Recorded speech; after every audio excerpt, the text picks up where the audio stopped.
Good morning to all. My name is Kamini Sharma from Premchand Memorial Public School.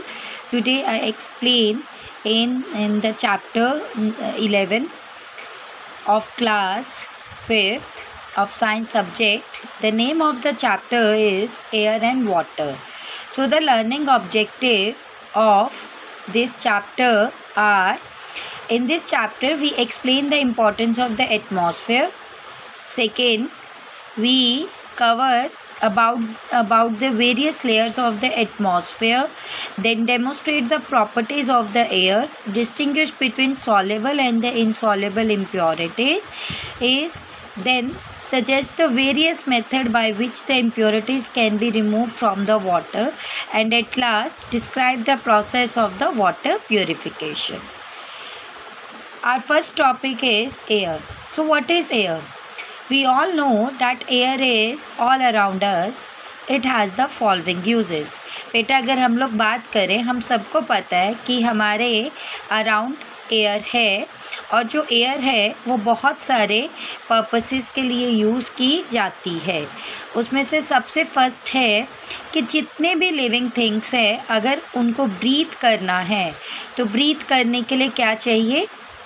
Air की presence का होना बहुत ज़्यादा ज़रूरी है, क्योंकि विदाउट एयर जो लिविंग थिंग्स है वो सरवाइव नहीं करते. सेकंड, जो प्लांट्स हैं वो मेनली क्या करते हैं? सरवाइव करने के लिए प्लांट्स को क्या चाहिए? Carbon dioxide. अब कार्बन डाइऑक्साइड कहाँ प्रेजेंट होती है? एयर में प्रेजेंट होती है. तो प्लांट्स को कार्बन डाइऑक्साइड एयर से मिलती है, तभी प्लांट्स जो है वो अपने फूड को प्रिपेयर कर सकते हैं. अब जो ऑक्सीजन प्रेजेंट होती है एयर में, वो काफ़ी ज़्यादा एसेंशियल होती है. अगर हमें किसी चीज़ को बर्न भी करना है तो बर्न करने के लिए भी ऑक्सीजन की अवेलेबिलिटी का होना बहुत ज़्यादा ज़रूरी है. इवन एयर जो है वो हेल्प करता है ऑब्जेक्ट्स लाइक जैसे बैलून्स हो गए, काइट्स हो गए या एरोप्लेन हो गए, उनको फ्लाई करने में भी. और एयर जो है हमारा इन्फ्लेट टायर्स में भी, व्हीकल्स में भी यूज़ किया जाता है. अब ये जो एयर है, एक्चुअली में एयर जो है ये किस किस मटेरियल से बनी हुई है? What is the composition of air? तो air is a mixture of a gases. Air जो है वो एक्चुअली में क्या होता है? मिक्सचर होता है गैसेस का. उसमें मेनली 78% जो होती है नाइट्रोजन गैस प्रेजेंट होती है, 21% ऑक्सीजन होता है, और रेस्ट ऑफ द 1% जो होता है हमारी गैसेस का, वो वेरियस टाइप्स ऑफ गैसेस उसमें प्रेजेंट होती है. लाइक 1% में कौन कौन सी गैसेस होंगी? जैसे कार्बन डाइऑक्साइड हो गया, आर्गन हो गया, हीलियम हो गया, नियॉन हो गया, हाइड्रोजन हो गया, ओजोन हो गया. तो ये सब गैसेस जो है वो 1% में प्रेजेंट होती है. अब अगर हम ऑक्सीजन की बात करें तो ऑक्सीजन जो है रेस्पिरेशन और बर्निंग दोनों के लिए ही इम्पॉर्टेंट है. नाइट्रोजन की अगर बात करें तो नाइट्रोजन जो है वो कभी भी सपोर्ट नहीं करता है किसी चीज़ को बर्न करने में, बट हम क्या करते हैं, जो चीज़ बर्न हो रही है अगर हमें उसे कंट्रोल करना है तो उसको हम लोग कंट्रोल कर सकते हैं with the help of nitrogen. ठीक है. तो in the absence of nitrogen and even a small fire can become a very big. तो अगर हमें क्या करना है कि वो जो फायर हो रहा है, आग लग रही है, अगर हमें उसे कंट्रोल करना है तो कंट्रोल करने के लिए नाइट्रोजन की एब्सेंस का होना ज़रूरी है, क्योंकि वो नाइट्रोजन क्या करता है, उस स्मॉल फायर को काफ़ी बिग फायर में भी चेंज कर देता है. तो नाइट्रोजन जो है वो यूज्ड होता है प्लांट्स के लिए वे फूड को प्रिपेयर करने में. Beside gases air also contain a water vapour. इसके अलावा अगर हम बात करें तो एयर में और कौन सी गैसेस प्रेजेंट होती है? वाटर वेपर होता है, डस्ट होता है, पॉलन होता है, बैक्टीरिया होता है. तो जो वाटर वेपर प्रेजेंट होती है एयर में, वो मेनली हमारा किसका काम करता है? वो मेनली हमारा रेन और स्नो का सोर्स के लिए भी काफ़ी यूज़फुल होता है. सी, in the pie chart it is clear that the availability of oxygen in a atmosphere is 21%, nitrogen is 78% और other gases कितने होते हैं? 1% होती है. So next topic, atmosphere. अगर हम लोग अब बात करें एटमॉस्फेयर की, तो जो हमारा अर्थ है उस पे एक ब्लैंकेट ऑफ एयर होती है जिसको हम लोग नाम दे देते हैं एटमॉस्फेयर का। और ये मेनली जो अर्थ है, अर्थ में क्या होता है, ग्रेविटी का कंसेप्ट होता है। अब वो ग्रेविटी का कंसेप्ट क्या करता है, वो एक राइट कंडीशन जनरेट करता है लिविंग स्पीसीज़ को सरवाइव करने के लिए। तो जो एटमॉस्फेयर है वो बहुत सारे बेनिफिट्स भी प्रोवाइड करता है, लाइक वो अर्थ को प्रोटेक्ट करता है बहुत ज़्यादा गर्म होने से, और इवन जो सन है जब उसको हीट प्रोवाइड कर रहा है तो वो काफ़ी ज़्यादा डिस्टेंस पे होता है, तो जिसकी वजह से वो ज़्यादा अमाउंट में जो सन हीट प्रोवाइड करता है वो अर्थ तक नहीं पहुंच पाती है। इवन एट नाइट अगर हम लोग बात करते हैं तो हीट का कंसेप्ट क्या होता है, रुक जाता है। अब वो हीट का कंसेप्ट जब रुक जाता है वो कैसे रुकता है, क्योंकि अगर एटमॉस्फेयर ही नहीं होगा तो जो अर्थ है वो क्या होगा, कोल्ड फ्रीजिंग की स्टेज पर नहीं आएगा नाइट में। तो ये भी पूरी प्रोसेस जो है एटमॉस्फेयर हेल्प करता है अर्थ के लिए।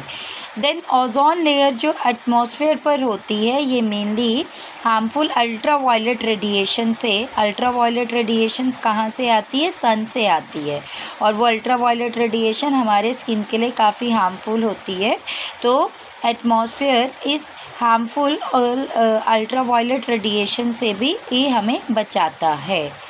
Then they are different layers of atmosphere. अगर हम बात करते हैं अर्थ एटमॉस्फेयर की तो वो मेनली 5 लेयर्स में डिवाइडेड है। अब जो एयर है, air thin out as we move up the atmosphere. तो जैसे जैसे हम लोग ऊपर जाते हैं तो कहते ये जो लेयर्स होती हैं इनके अलग अलग फंक्शंस होते हैं। अब सबसे फर्स्ट जो है वो है troposphere, then stratosphere, mesosphere, thermosphere और एक्सोस्फेयर। अब ट्रोपोस्फेयर क्या होता है, ये फर्स्ट लेयर होती है अर्थ सरफेस की। The wind and the most clouds exist in this layer. और इस लेयर में सबसे ज़्यादा विंड का कंसेप्ट और जो क्लाउड्स एग्जिस्ट करते हैं एटमॉस्फेयर में वो मेनली किस लेयर में प्रेजेंट होते हैं, ट्रोपोस्फेयर में। स्ट्रेटोस्फेयर जो है इसमें बहुत सारे एयरक्राफ्ट फ्लाई करते हैं, और इसमें जो है ओजोन लेयर का कंसेप्ट हम लोग पढ़ते हैं कि जो ओजोन लेयर है वो मेनली क्या करता है, जो हार्मफुल अल्ट्रावायलेट रेडिएशंस होती है जो हमें सन से मिलती है उससे प्रोटेक्ट करता है। देन मीजोस्फेयर ये हमारा मीटर्स और रॉक फ्रैगमेंट्स की हेल्प से बनता है, और ये मेनली क्या करता है, जब वो रॉक फ्रेगमेंट्स वगैरह बर्न होते हैं तो वो मेनली किन लेयर्स में चले जाते हैं, मीजोस्फेयर में चले जाते हैं। थर्मोस्फेयर जो होता है ये मेनली एक स्पेस शटल्स होता है ऑर्बिट का, जो हीट के कंसेप्ट को पूरा कंट्रोल करता है, बिकॉज थर्मो का मतलब होता है हीट। और एक्सोस्फेयर क्या होता है, एक्सोस्फेयर ये अपर मोस्ट लिमिट होती है हमारी एटमॉस्फेयर की, और ये काफ़ी ही थिन कर देता है एयर को। ये देखिए, ये जो आपका डायग्राम बना, this is the structure of the earth atmosphere. ठीक है, ये हमारा अर्थ एटमॉस्फेयर का स्ट्रक्चर है। तो अर्थ एटमॉस्फेयर के अगर हम लोग स्ट्रक्चर की बात करते हैं, लाइक जैसे ये फर्स्ट लेयर, सेकंड लेयर हो गया, ये थर्ड लेयर हो गया, फोर्थ लेयर हो गया, ये फिफ्थ लेयर हो गया। तो इस तरह से ये लेयर्स को अरेंज किया जाता है अर्थ एटमॉस्फेयर में।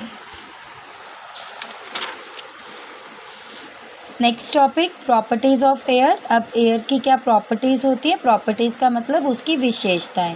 तो सबसे पहले जो प्रॉपर्टी है, जो एयर है वो मेनली क्या करती है, एयर ऑक्यूपाइज अ स्पेस। अब एयर जो है वो मिक्सचर है डिफरेंट गैसियस का, ठीक है, दैट इज़ वाई हम लोग एयर को मैटर भी कहते हैं। और एक उसमें से उसकी जो विशेषता है कि उसको हम लोग मैटर इसलिए कहते हैं क्योंकि एयर क्या करती है, कुछ ना कुछ स्पेस ऑक्यूपाई करती है। बिकॉज बेटा हम लोग मैटर को कैसे डिफाइन करते हैं, suppose if I am giving the example of a pen, ठीक है, so I put the pen on on that book, ठीक है, इस बुक के ऊपर मैंने पेन को रखा।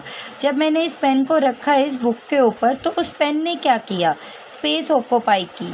तो मैटर क्या होता है, anything that occupy space and has a volume. किसी भी चीज़ को जब हम कहीं पर रखते हैं तो अगर तो उसका कुछ वॉल्यूम है, मतलब उसका कुछ ना कुछ साइज़ है, और वो क्या कर रहा है, जहाँ पर भी मैं उसको रख रही हूँ और वो कुछ ना कुछ जगह घेर रही है, तो उस ऑब्जेक्ट को हम लोग मैटर बोलते हैं।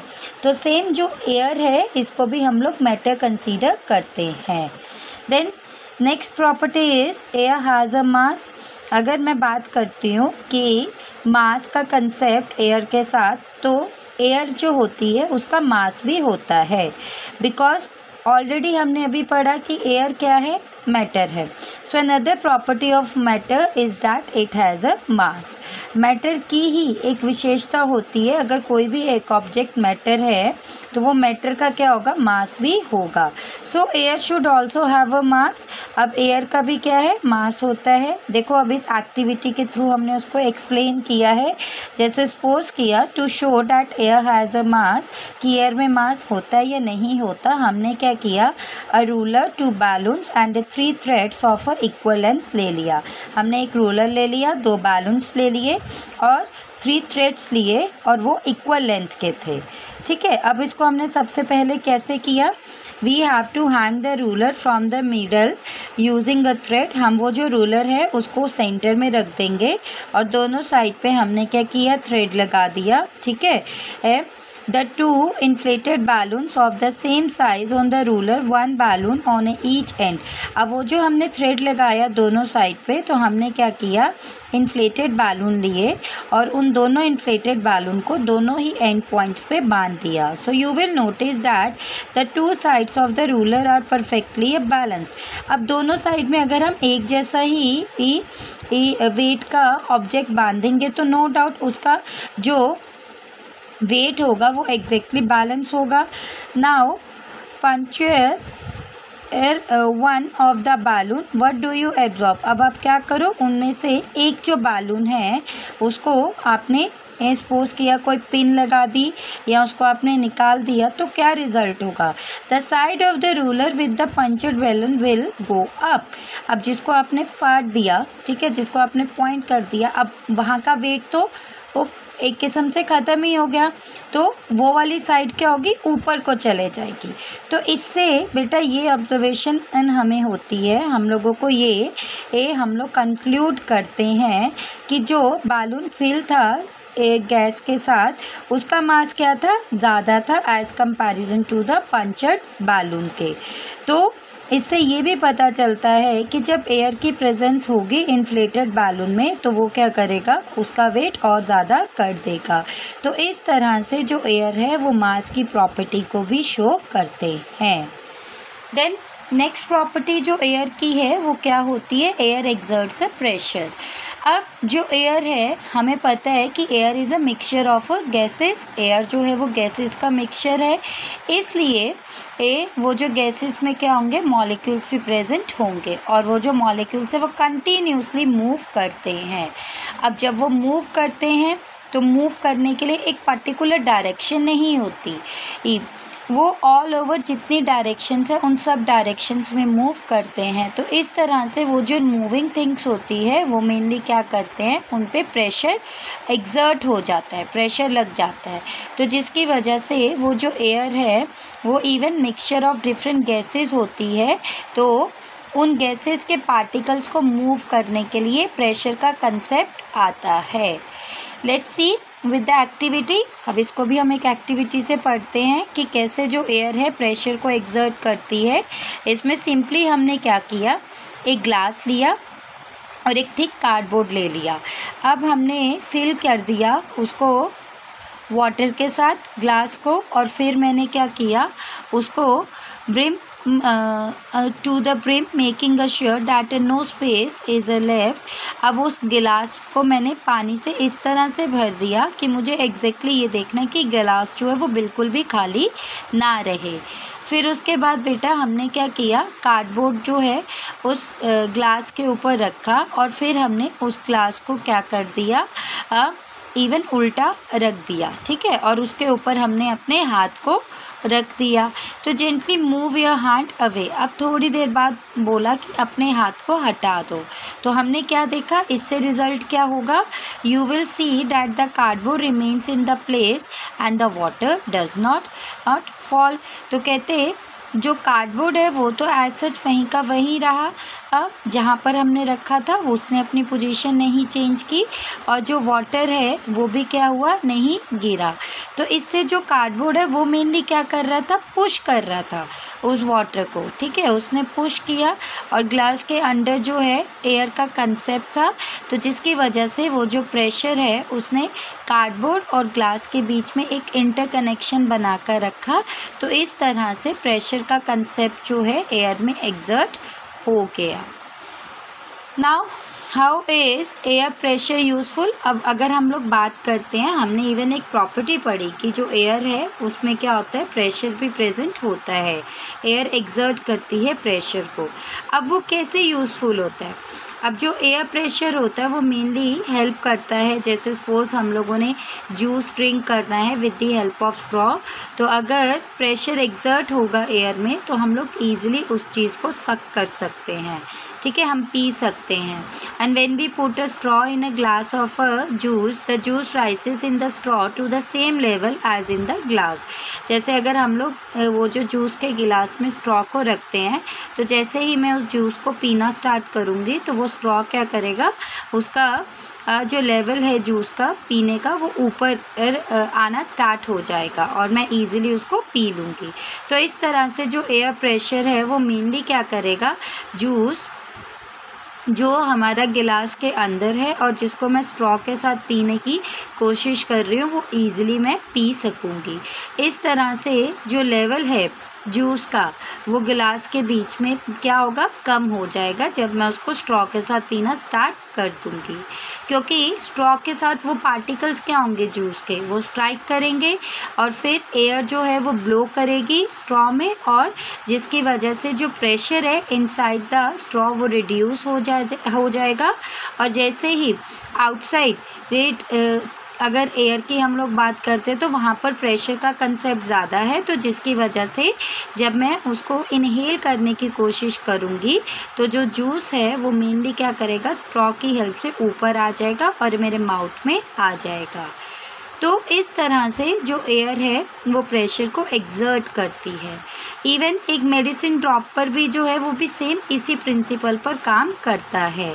तो जो एयर एग्जर्ट करती है प्रेशर पर, जैसे बैलून्स के भी कंसेप्ट में हम करते हैं, तो बैलून्स की जो बाउंड्री होती है, जो उसके वॉल्स होते हैं लाइक दिस, उस पर भी क्या करता है, प्रेशर एग्जर्ट करता है। इसीलिए वो जो बैलून है वो वेरियस गैसेस से फिल रहते हैं, ठीक है, और उसका साइज़ जो है जैसे जैसे हम लोग उसमें एयर ब्लो करेंगे तो बैलून का जो साइज़ है वो बढ़ता ही जाएगा। तो इस तरह से ये जो है जो प्रेशर का कंसेप्ट है वो एयर के साथ रिलेट करता है। इवन टायर्स फील्ड की भी अगर हम लोग बात करें तो उसमें कंप्रेस्ड एयर प्रेजेंट होती है बाइसाइकिल, कार्स, बसेस, ट्रक्स में। तो वो मेनली क्या करते हैं कि ये जो हमारे टायर्स वगैरह होते हैं बसेस और ट्रक्स के, उसमें कंप्रेस्ड एयर जो है वो सपोर्ट करती है कि जो व्हीकल्स हैं वो एग्जैक्टली प्रॉपरली चल सके।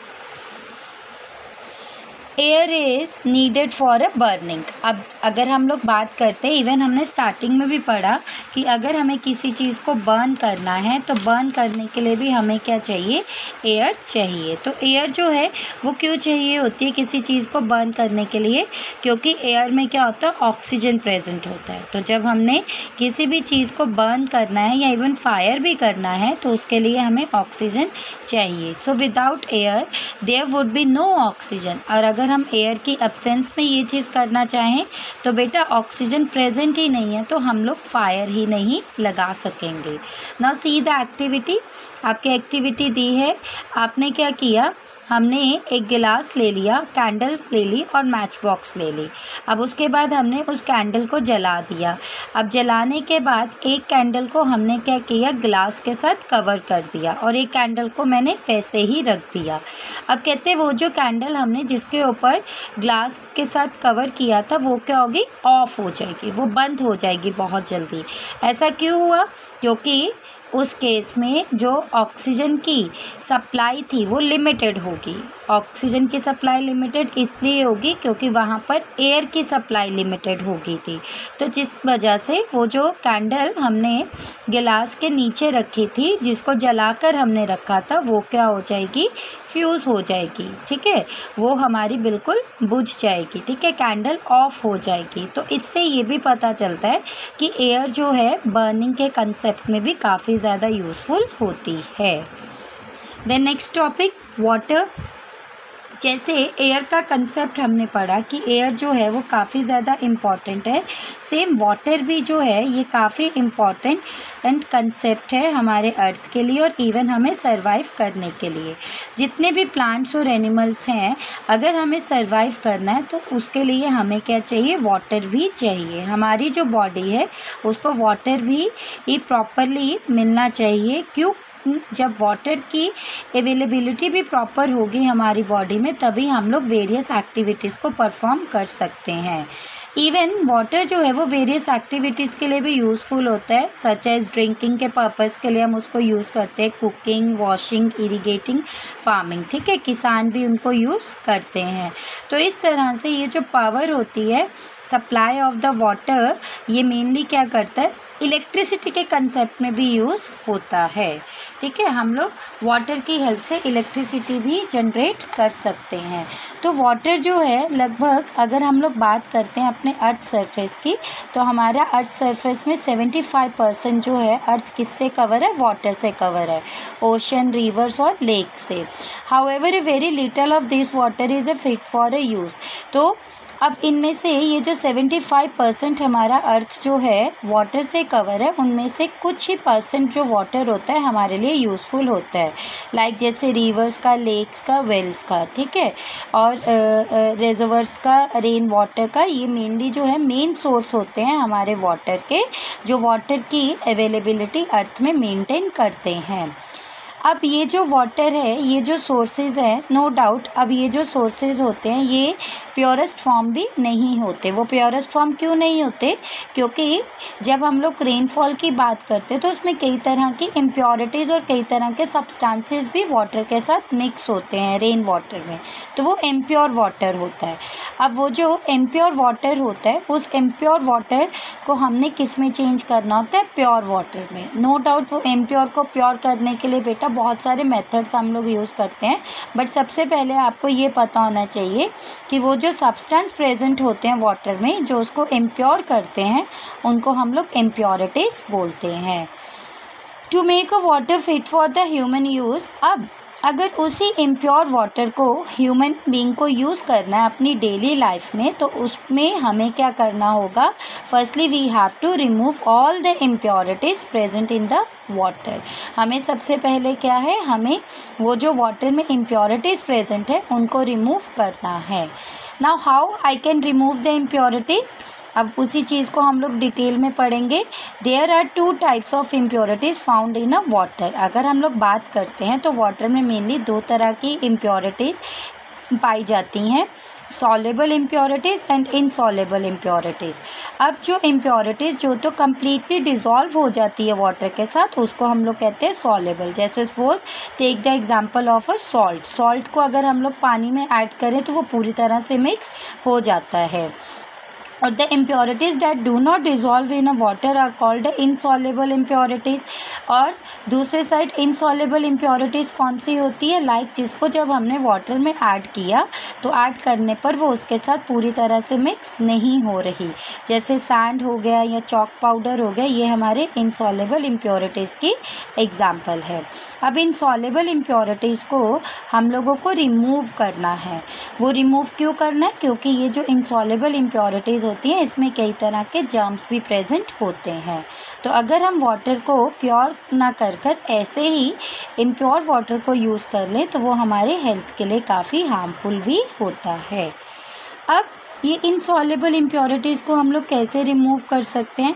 बेटा हमारा मेथड है सेडिमेंटेशन एंड डेकेंटेशन फिल्ट्रेशन।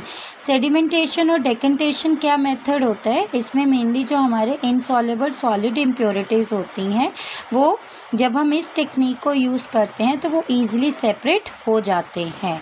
मेनली इसमें क्या होता है कि जो इनसॉल्युबल इम्प्योरिटीज़ होते हैं वो बॉटम, देखो जैसे ये है, ठीक है, बॉटम में ऐसे नीचे बैठ जाते हैं हमारे तो ये जो पूरी प्रोसेस होती है, जैसे ये एक मडी वाटर लिया मैंने, ठीक है, मडी वाटर लिया, उसको एक बीकर में डाल दिया और बीकर में डालकर मैंने उसको रहने दिया। तो जो इतने भी अमाउंट में उसमें जो मडी प्रेजेंट होगा वो क्या होता है कुछ टाइम के बाद नीचे बैठ जाते हैं उसके सारे इम्प्योरिटीज़। तो आफ्टर सेडिमेंटेशन हमें क्या करना होता है, अब वो इम्प्योरिटीज़ तो नीचे बैठ गई, अब वो वाटर क्या क्लियर है, ठीक है, इम्प्योरिटीज़ नीचे बैठ गई, बट अब हमें फिर से उस वाटर को क्लियर वाटर में चेंज करना है। अब क्लियर वाटर को चेंज करने के लिए हम क्या करेंगे, without disturbing the settled impurities हम उसको पोर कर लेंगे, ठीक है। लाइक मैंने एक स्ट्रीव यूज़ कर लिया, स्ट्रेनर यूज़ कर लिया और उसमें वो जो मडी वाटर है उसको छानना स्टार्ट कर दूंगी। तो जब मैंने उसको छानना स्टार्ट किया तो जो प्योर वाटर है वो नीचे आ जाएगा और जो उसमें इम्प्योरिटीज़ जो सेटल डाउन थी वो अलग से सेपरेट हो जाएगी। तो वो जो प्रोसेस होती है उसको हम लोग डेकेंटेशन कहते हैं। इवन सेकेंड मेथड जो होता है हमारा इम्प्योरिटीज़ को रिमूव करने के लिए हम लोग यूज़ करते हैं फिल्ट्रेशन का मेथड। फिल्ट्रेशन मेथड हम लोग कैसे यूज़ करते हैं, simply by using a filter paper. और वो जो फिल्टर पेपर्स क्या करेंगे, लाइक जो भी मैंने एक सोल्यूशन लिया अगर उसमें कुछ इनसॉल्युबल इम्प्योरिटीज़ प्रेजेंट है वाटर में, मुझे उसको रिमूव करना है तो मैं सिंपली उसको रिमूव करूँगी by using a filter paper, ठीक है। तो जो फिल्टर पेपर है वो मेनली क्या करेगा, एक सीव की तरह काम करेगा, एक स्ट्रेन ऑफ टी की तरह काम करेगा। जैसे आपकी मम्मा चाय बनाती है तो चाय बनाने के बाद वो चाय की पत्ती को अलग करती हैं चाय से, तो उसको अलग कैसे करते हैं, स्ट्रेनर को यूज़ करके। तो इसी तरह से जो फिल्टर पेपर होता है जब हमने कॉनिकल फ्लास्क में उसको लगाते हैं, फनल में लगाते हैं, तो वो क्या करता है, इस इम्प्योर पार्टिकल्स को अलग कर देता है, ठीक है। और प्योर जो वाटर है वो नीचे एक्यूमुलेट हो जाता है फ्लास्क में, ठीक है, फ्लास्क में जिसमें भी हमने उसको डाला होता है। और जो इम्प्योरिटीज़ है वो मेनली फ़िल्टर पेपर के ऊपर आ जाती है। तो इस तरह से हम उस इम्प्योरिटीज़ को रिमूव कर देते हैं। देन रिमूविंग सॉल्युबल इम्प्योरिटीज़, अब हम जो है ये जो सेपरेट किया हमने सॉल्युबल इम्प्योरिटीज़ को वाटर से, तो ये जो सॉल्युबल इम्प्योरिटीज़ होती हैं अब इवन हम लोग और भी कई मेथड से उसको वो रिमूव कर सकते हैं। उसमें से बेटा जो मेथड है हमारा नेक्स्ट वाला वो है evaporation and distillation. Evaporation simply क्या होती है, ये वो वाली प्रोसेस होती है जिसमें जो वाटर है वो चेंज हो जाता है वाटर वेपर में, मतलब लिक्विड स्टेट जो है वो चेंज हो जाती है गैसियस स्टेट में। इसमें मेनली वाटर क्या करता है, इवेपोरेट होना स्टार्ट हो जाता है। तो जैसे ही वो इवेपोरेट होना स्टार्ट होता है तो जो उसकी इम्प्योरिटीज़ उसमें जो प्रेजेंट होती है वो भी कम्प्लीटली उसमें डिज़ोल्व हो जाती है। इस प्रोसेस से, इवन इवेपोरेशन की प्रोसेस से हम ये कह सकते हैं this method can be use to get back the solid substance dissolved in a water. अब जो सब्सटेंस कम्प्लीटली वाटर में डिज़ोल्व हो गया सॉलिड सब्सटेंस, हम उसको वापस भी ला सकते हैं। नाउ सी कैसे हम इसको परफॉर्म करेंगे। डिस्टिलेशन भी क्या होता है हमारा, वो वाला मेथड होता है जिसमें जो वाटर के साथ जो सॉल्युबल इम्प्योरिटीज़ होती हैं उनको हम लोग हीट करते हैं। तो जब हम उनको हीट करते हैं तो वाटर क्या होता है, इवेपोरेट होना स्टार्ट हो जाता है। और जब वो इवेपोरेट होना स्टार्ट हो जाता है वाटर, तो उसमें जो इम्प्योरिटीज़ प्रेजेंट होती है कंटेनर के अंदर ही रह जाती हैं। तो वाटर का जो लेवल है वो तो इवापोरेशन के फॉर्म में राइज होना स्टार्ट हो जाता है और वो धीरे धीरे कंटेनर से मूव होना स्टार्ट हो जाता है, ठीक है। और उसके बाद जब तक वाटर ठंडा नहीं हो जाता वो जो पार्टिकल्स हैं वाटर के वो मूव ही करते रहते हैं। तो इस तरह से जो हमारा इम्प्योर लिक्विड है वो किस में चेंज हो जाता है, वेपर में, गैसियस में, ठीक है। और जब वो वेपर में गैसेस में चेंज हो जाता है तो फिर वो जो वाटर है इम्प्योर वाटर से किस लिक्विड में चेंज हो जाता है, प्योर लिक्विड में। और इस पूरी प्रोसेस को हम लोग नाम देते हैं डिस्टिलेशन का। तो इस तरह से हम जो है वाटर को ऑब्टेन कर सकते हैं और ये जो पूरी प्रोसेस होती है इसको हम लोग डिस्टिलेशन कहते हैं। और इस प्रोसेस से जो हमारा वाटर ऑब्टेन्ड होता है उस वाटर को हम लोग डिस्टिल्ड वाटर कहते हैं। और डिस्टिल्ड वाटर जो होता है वो काफ़ी यूज़फुल होता है बैटरीज में, इवन साइंस लेबॉर्ट्री में भी। और जो फार्मास्यूटिकल्स इंडस्ट्रीज़ होती हैं, फार्मास्यूटिकल इंडस्ट्रीज़ का मतलब जो मेडिसिन्स बनाते हैं, वहाँ पर भी यूज़फुल होता है। Journey of the water to our homes. अब हमारे घर में जो पानी आता है वो कैसे आता है, अगर हम लोग बात करें तो जो हमारे घरों में पानी आता है वो मेनली गवर्नमेंट एजेंसी की रिस्पॉन्सिबिलिटी होती है।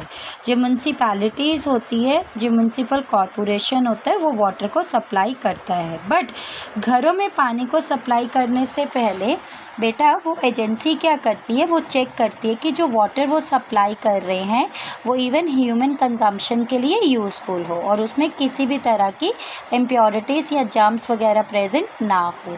तो इसलिए ये जो उनका प्लांट सेल होता है वो एग्जैक्टली उसमें उसका पूरा ट्रीटमेंट करते हैं। और वो ट्रीटमेंट करने के लिए वेरियस स्टेजेस होते हैं, उनके वेरियस प्रोसेस होते हैं इम्प्योर वाटर को प्योर करने में। सबसे पहले जो प्रोसेस होती है वो होती है सेडिमेंटेशन, कि जो वाटर है वो पंप करते हैं वो रिवर से टैंक में और फिर उसके बाद उसमें वो कुछ ना कुछ केमिकल्स ऐड करते हैं ताकि वो जो उन्होंने केमिकल्स ऐड किए हैं वो जो इनसॉल्युबल इम्प्योरिटीज़ हैं उसमें वो नीचे सेटल डाउन हो जाएं। फिर उसके बाद बेटा फिल्ट्रेशन की प्रोसेस होती है। वो जो सेडिमेंटेशन की है, सेडिमेंटेशन करने से जो इम्प्योरिटीज़ नीचे सेटल डाउन हो जाती है तो एक अलग से वाटर टैंक लिया जाता है, उसमें वो सेडिमेंटेशन वाटर को वो जो है कलेक्ट किया जाता है और फिर उसमें जो भी सैंड, ग्रेवल और चारकोल कुछ भी प्रेजेंट जो होता है इनसॉल्युबल इम्प्योरिटीज़ को, उसको फ़िल्टर पेपर्स के साथ सेपरेट किया जाता है। पूरी फिल्ट्रेशन की प्रोसेस होती है। आफ्टर डैट उसके बाद क्या होता है, हमारा क्लोरीनेशन का कंसेप्ट होता है। अब वो जो फ़िल्टर वाटर है वो मेनली थर्ड टैंक में जाता है और जब वो थर्ड टैंक में जाता है तो उसमें हम क्या करते हैं, क्लोरीन एक मेडिसिन होती है बेटा, वो पानी में हम लोग डालते हैं। और वो क्लोरीन हम इसलिए डालते हैं ताकि जितने भी हार्मफुल बैक्टीरिया प्रेजेंट हैं वो सारे किल हो जाएं और हम ह्यूमन बीइंग को किसी भी तरह का डिसीज़ ना लग सके। सो लास्ट स्टेप होता है, अब वो जो क्लीन क्लोरीनेटेड वाटर होता है उसको फाइनली स्टोर कर दिया जाता है टैंक्स में और फिर सप्लाई किया जाता है अलग अलग घरों में। अब वो जो क्लीन वाटर है वो मेनली अब सप्लाई कैसे होता है, थ्रू द पाइप्स, ठीक है। पाइप्स के साथ जो है उसको जो है हम लोग कनेक्ट करते हैं। इस तरह से जो प्योर वाटर है जर्म फ्री होकर हम लोगों को मिल जाता है। So this is the journey of the water to our home. I hope so chapter is clear to all. Please read the chapter from the book. If you have any query, send it on a WhatsApp group. Thank you. Have a nice day.